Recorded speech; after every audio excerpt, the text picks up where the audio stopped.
नमस्कार मंडळी, जी आर माहिती या यूट्यूब प्लॅटफॉर्मवर तुमचं स्वागत आहे। तर बघा 1 जुलैपासून आपण जी न्यूज पाहतोय सध्या की आधी जिओने त्यांचे तारीफ वाढवले, मग परत एअरटेलने त्यांचे प्लॅन वाढवले आणि मग परत व्हीआयने सुद्धा त्यांचे जे प्लॅन आहेत ते वाढवले। आता आपल्याला माहिती आहे आपण मॅक्सिमम युजर हे जिओ, एअरटेल किंवा आयडियाचे असतो। आधी किती होते, आता किती होते हे तर तुम्हाला सगळ्यांना माहितीच आहे। पण एक शॉर्टमध्ये आपण बघूया त्यांनी साधारण किती पर्सेंटने वाढवले ते। एअरटेलने त्यांच्या प्लॅनमध्ये साधारणतः 34 ते 47% वाढ केलेली आहे। जिओने 29 ते 39% वाढ केली आहे आणि आयडियाने 25 ते 41% वाढ केली आहे।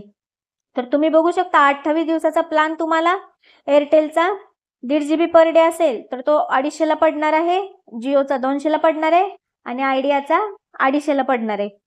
84 दिवसाचा प्लॅन तर डायरेक्ट एअरटेलचा 600 ला गेलेला आहे आणि जिओचा 550 आणि आयडिया 600 आणि तोही फक्त 1.5 GB पर डे।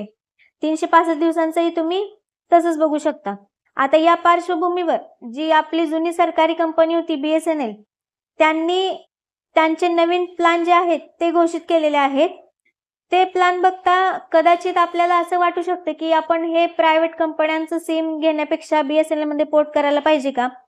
तर असा विचार करायला नक्कीच काही हरकत नाही, कारण BSNL ही जुनी सरकारी कंपनी आहे। शिवाय आपल्याला जरी असं वाटत असलं सध्या की तिच्या रेंजचा प्रॉब्लेम आहे काय, तर बरेचसे ग्राहक यांनी अजून 5G सुरू केलेलं नाही, ते 3G आणि 4G वर आहे, तर त्यांच्यासाठी या प्लॅनचा नक्कीच फायदा होऊ शकतो।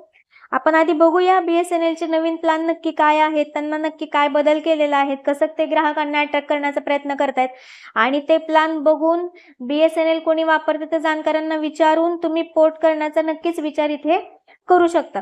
तर बघा हा पहिला प्लॅन आहे 107 रुपयाचा, हा आहे 35 दिवसांचा। यामध्ये डेटा मिळणार आहे 3 GB आणि 200 मिनिट कॉलिंग मिळणार आहे। 108 रुपयाचा जो प्लॅन आहे 28 दिवसांचा, प्रायव्हेट कंपन्यांचे हे 250च्या आसपास प्लॅन आहेत 28 दिवसांचे। BSNLचा 108 रुपयांच्या आसपास आहे।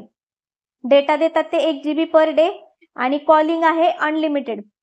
यानंतर 198चा प्लॅन आहे 70 दिवसांचा आणि 2 GB पर डे डेटा आहे अनलिमिटेड। बघा तुम्ही प्रायव्हेट कंपन्यांचं जर बघितलं तर 1.5 GB पर डे 84 दिवसांचा होता त्यांचा 650-550 अशा रेंजमध्ये आणि इथे 70 दिवसांचा असणार आहे तुम्हाला 198 मध्ये, तेही 2 GB पर डे डेटा आणि अनलिमिटेड जे आहे ते कॉलिंग असणार आहे। 797चा जो प्लॅन आहे तो 300 दिवसांचा असणार आहे 2 GB पर डेचा आणि यालाही कॉलिंग अनलिमिटेड असणार आहे आणि इथे 1 वर्षाचे प्लॅन जे आहेत 600 GB डेटाचे, तर तो 2000 रुपयाचा प्लॅन आहे। याची 1 वर्ष म्हणजे 365 दिवस जी आहे ती व्हॅलिडिटी असणार आहे आणि कॉलिंग अनलिमिटेड असणार आहे। तर अशा पद्धतीने BSNL 14 जुलैला आपले नवीन प्लॅन लॉन्च केले आहेत। हे प्लॅन बघता BSNL हे नक्कीच परवडणारा एक ऑप्शन आपल्याला चांगला मिळू शकतो BSNL मुळे।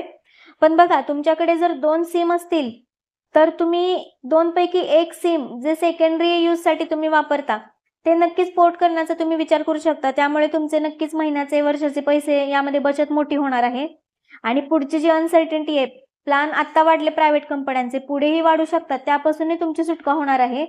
आणि तुमच्याकडे जर 2 सिम असतील आणि तुम्ही जर दोन्ही सिम पोर्ट करायचा विचार करत असाल BSNL मध्ये, तर एकदा BSNLचा जो युजर असेल तुमच्या एरियामध्ये त्याला तुम्ही विचारू शकता रेंज काय आहे, नेटवर्कचा कसा आहे, स्पीड काय आहे इंटरनेटचा, आणि कोणीतरी जो वापरकर्ता आहे त्याचा सल्ला घेऊन तुम्ही दोन्ही सिम सुद्धा नक्कीच त्या ठिकाणी पोर्ट करू शकता, तसा तुम्ही विचार करू शकता। तर आता हे प्लॅन जाणून घेऊन आणि व्यवस्थित माहिती जी आहे ती योग्य मिळवून तुम्ही BSNL मध्ये पोर्ट करण्याचा विचार करावा आणि योग्य तो निर्णय घ्यावा। धन्यवाद।